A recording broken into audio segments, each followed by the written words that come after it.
primeira coisa não era formar equipe, a primeira coisa era encontrar as etnias não evangelizadas. Temos aqui Zenilson, temos aqui outros irmãos, são irmãos aí missionários, linguistas, pioneiros, evangelistas, plantadores de igreja, mas nós fomos tentar identificar lugares onde o evangelho não tinha chegado. E o Paulo Botrel, o missiólogo Paulo Botrel, ele disse: Ronaldo, dos lugares aqui no Brasil que eu vejo, tem um lugar onde há 3 etnias, onde nunca uma missão passou. Ele mantinha um cadastro onde as missões haviam passado, esse lugar ninguém passou. Nas etnias Cambeba, Miranha e Cocama, lá no coração do Amazonas. E eu falei, tem certeza? Ele disse, certeza, aqui ninguém passou. Eu preparei uma expedição missionária e saí, estava no Recife na época, quando cheguei da África, fui para Manaus, peguei um voo até Tefé, no coração do estado do Amazonas. Lá então eu contratei uma voadeira, que é aquela canoa de alumínio, não é? Que motorizada, que eu pensei que voava, não voa, né? E ali então subi com um guia o rio Japurá e o rio Solimões durante 2 dias e meio. Cheguei até acima de uma região chamada Maraã, e ali naquela região eu perguntei por aquelas 3 etnias, e as pessoas falaram, olha, essas etnias ficam há muitos dias de caminhada na mata. Eu não estava preparado para entrar na mata, pelo menos assim, caminhando muito tempo, mas era a oportunidade que eu tinha. Então eu contratei um guia indígena, que era um senhor bem baixinho assim, mas um gigante na mata, conhecia toda a região, ele era um caçador. Ele disse, Ronaldo, eu conheço a região, nunca entrei nas aldeias, mas conheço a região, posso te levar. E aí nós saímos, primeiro dia, e quem entra na mata amazônica pela primeira vez fica deslumbrado, não é isso? Aquela coisa linda, raízes azuis, aquelas árvores enormes, aqueles pássaros ali, e toda era pergunta, qual é o nome dessa árvore, daquele pássaro, daquele animal, etc. Aí o indígena, meu guia, só estávamos os 2, ele parou e disse o seguinte, olha, eu tenho um tabu lá na minha aldeia, que é o seguinte, a gente não conversa quando está na mata. Então aqui são 4 dias de viagem para ir e 3 para voltar, então em silêncio total. Irmãos, ficar 7 dias sem conversar é um negócio aí difícil, né? Mas aí fomos, primeiro dia à noite, nós paramos em um local e iríamos montar acampamento. Depois de um dia de caminhada na mata, sem trilha, você está exausto. Está exausto. Um banho mal tomado em um igarapé, come-se alguma coisa e você quer deitar na rede. Eu deitei naquela rede ali e preparei para dormir, e o indígena, meu guia, não me deixou dormir. A noite inteira, levantando, sentando, ligando a lanterna, mexendo na rede dele, na minha rede, e assim por diante. Lá pelas 4 horas da manhã, eu rompi aquele silêncio e disse, olha, assim não dá. Se a gente vai caminhar uma semana para ir e voltar aqui na mata, a gente tem que dormir. Você não está deixando que eu durma. Por que você não dorme? Ele disse, é porque eu morro de medo de onça. Eu nunca havia pensado em onça até então, mas aí pensei comigo, se esse cara que é índio, caçador, tem medo de onça, daquele dia em diante eu morro de medo de onça também. E aí nós fomos caminhando, e eu falei, quanto tempo para ir e voltar? Ele falou, são 7 dias, 4 para ir e 3 para voltar. Eu falei, mas matemática está errada, por que 4 e 3? Ele falou, é porque para ir a gente vai errando, tentando encontrar o caminho. Para voltar a gente já sabe o caminho e pode, né, voltar mais rápido. E nós chegamos ali.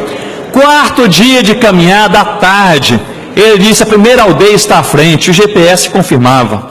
E ali faltavam ali uns 600 metros, 400 metros para chegar naquela aldeia. Era da etnia Cambeba. A gente entra naquela aldeia, meus irmãos, e havia ali uns 30 e pouco indígenas limpando o centro daquela aldeia. E eles estavam ali limpando e tirando os matinhos, etc. Olharam para nós, não deram muita importância e continuaram trabalhando. Eu usei o meu guia, que falava o Nhengatu, que é a língua geral da região, como intérprete, e disse, olha, muito bem, chegamos aqui para visitá-los. E eles nem pararam, falaram, pode sentar aí, fica à vontade, etc. Falei, muito bem, sentamos. Aí você vai chegando devagarzinho, cheguei mais perto, usando o meu guia como intérprete. Eu disse, olha, eu vim lá de Tefé, tal lugar, vim visitá-los. Pode ficar à vontade.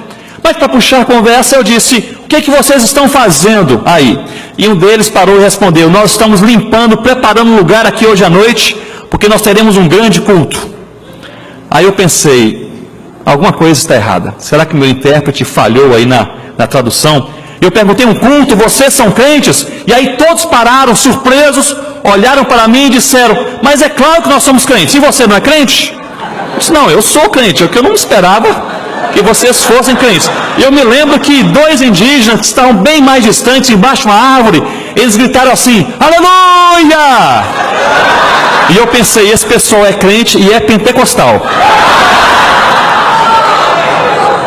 Eu falei, mas vocês são crentes? Responderam, todos somos crentes. Qual foi a missão que lhes trouxe o evangelho? Responderam, não conhecemos missão. Qual foi o missionário? Eles falaram, o que era um missionário? Quem lhes falou de Jesus? Ah, sim, quem nos falou de Jesus foi o pescador ribeirinho chamado Seu João. Seu João mora logo ali embaixo. Vai atrás dele, você vai conhecê-lo.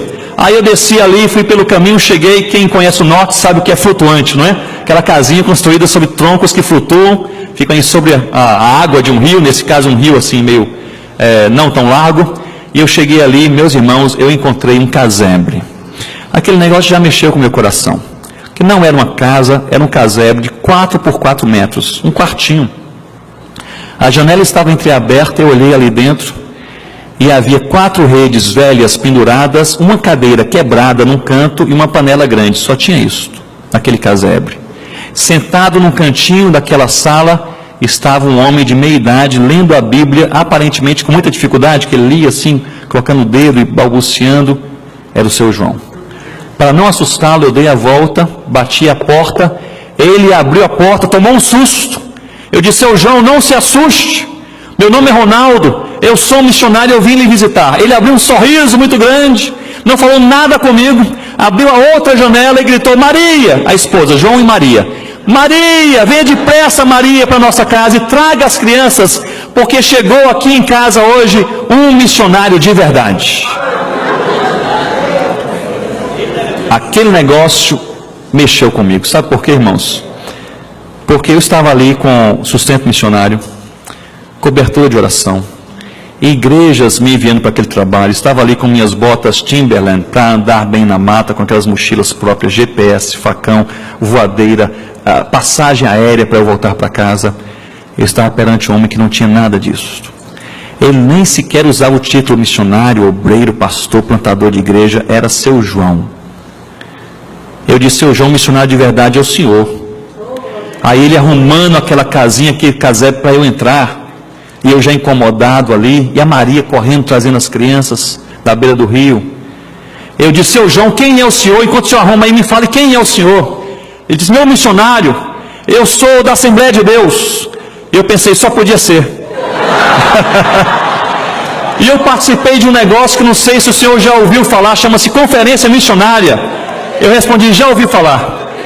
E nessa conferência missionária, o meu pastor presidente disse assim, lá em Tefé, precisamos pregar o evangelho para quem nunca ouviu de Jesus. Aí eu fui na cidade de Tefé e o povo já conhecia Jesus. E eu peguei meu barquinho, fui nos derredores e o povo conhecia Jesus. Aí eu entrei na mata, cheguei nesse lugar, esses índios não conheciam Jesus. Eu falei, Seu João, o senhor se sustenta como? Ele disse, eu sou pescador. E lá tinha um rio. E eu falei, Seu João, e nesse rio aqui tem peixe? Ele falou, meu missionário, peixe aqui quase não tem, mas já plantei 6 igrejas para a glória de Deus. 2 na tribo Cambeba, 2 na tribo Miranha e 2 na tribo Cocama. Ele falou, Deus fez um milagre nesse lugar. Aí, meus irmãos, quem é pai ou mãe aqui?